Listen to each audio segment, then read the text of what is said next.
బ్రాహ్మణుండు తిరుమని శ్రీచూర్ణ గురు రేఖలిడినను విష్ణు నొందక కాడు వైష్ణవుండు బూదిని నుదుటను పూసికునిననేమి శంభు నొందక కాడు శైవజనుడు కాషాయ వస్త్రాలు కట్టి కప్పిననేమి ఆశ పోవక కాడు యతివరుండు ఎన్ని లౌకిక వేషాలు కట్టుకొనినా గురుని చెందక సన్ముక్తి దొరకబోదు భూషణ వికాస శ్రీధర్మపుర నివాస దుష్ట సంహార నరసింహ దురిత దూర.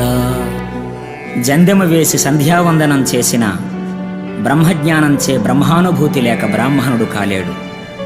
నుదిటిపై తిరునామాన్ని తిలకంతో దిద్దిన విష్ణుతత్వానుభూతి లేక వైష్ణవుడు కాలేడు. అనుభూతి నొందక విభూతి పూసుకున్న శైవుడు కాలేడు.